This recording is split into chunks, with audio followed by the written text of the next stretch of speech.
Welcome to The Lead. I'm Jake Tapper. Today, new signs that some Republicans are getting a little uncomfortable with some aspects of these massive changes to the federal government being made by President Trump and First Buddy Elon Musk. Cuts being made, we should note, with very little transparency, not much compassion, questionable planning, and very little apparent attention to detail, at least according to critics. For starters, a plan for deep staff cuts at the Federal Emergency Management Agency, or FEMA, is raising alarm among Republicans as well as Democrats, including Senator Thom Tillis of North Carolina and Republican Senator Ted Cruz of Texas, who told CNN, quote, FEMA provides critically important role in disaster recovery. Also today, after bipartisan outcry, the CDC, the Centers for Disease Control and Prevention, has restored the contract for 9/11 related cancer research after the DOJ-directed cuts tried to cancel it. As for other potential chopping block items, Trump today sent a stop work order to federal scientists working on a vital global climate report. While over at the Pentagon, the Defense Department was set to fire 50,000 civilian employees until they realized doing so could possibly violate the law. So this caused Pentagon lawyers to hit the brakes, and now the department will do a thorough review of the impacts firings could have on military readiness, not to mention the constitutionality and legality of it all. A couple weeks ago, when this all started, we described the DOJ cuts as, quote, an axe being brandished and swung recklessly, unquote. We apparently didn't go heavy duty enough, as Elon Musk yesterday on stage at CPAC wielded an actual chainsaw.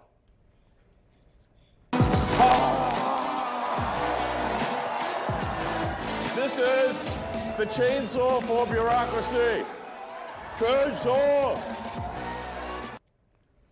The South African chainsaw massacre reveals something more serious, a lack of empathy for the thousands of Americans whose jobs are being slashed and lives are being upended. This same sense of callousness, minus the chainsaw, was also on display yesterday from another top Trump official, Kevin Hassett.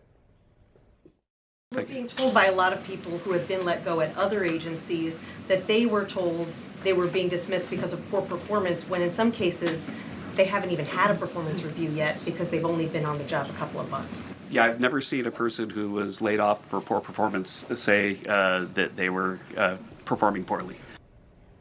Kind of a heartless thing to say about thousands of your fellow Americans, many of whom are not being fired for poor performance. So now, as the DOJ chickens come home to roost, some Republican members of Congress are beginning to see the impact these cuts are having on their own communities. In Roswell, Georgia, for example, Congressman Rich McCormick faced a lot of tough questions from constituents over Trump's firings and Elon Musk and other moves.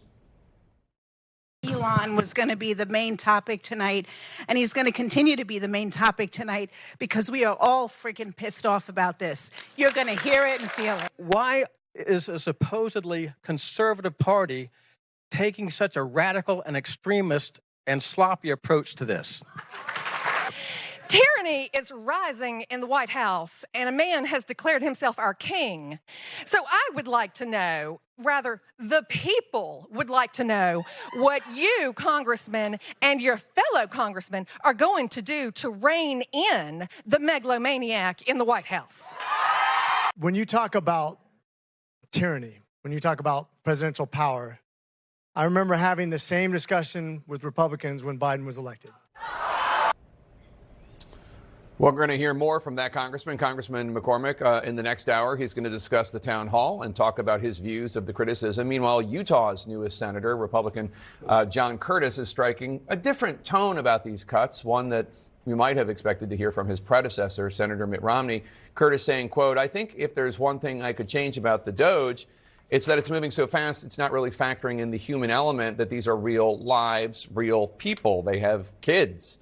And we're really adding a tremendous amount of stress even to jobs that are not going to go away, unquote. And that's really a lot of the point here, because whatever you think about waste in the federal government and whether deep job cuts are needed, beyond the recklessness of how these jobs are being cut, proven by the firing then rehiring of experts on nuclear weapons and infectious outbreaks and 9/11 responder health and veterans crisis hotlines, all these individuals fired, then rehired when they realized what had happened. Beyond the recklessness, there's a heartlessness, a glee And that glee has not gone unnoticed by one of the people whose Department of Education job is now gone.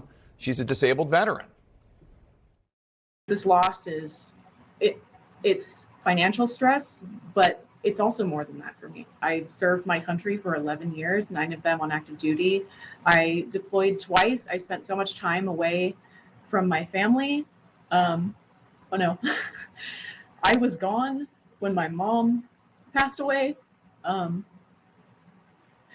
I missed that, to serve my country.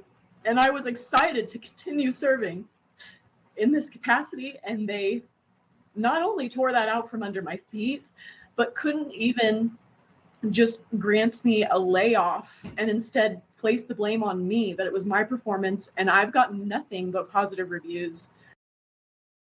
That veteran's tears, all while the world's richest man waves a chainsaw in the air and giggles.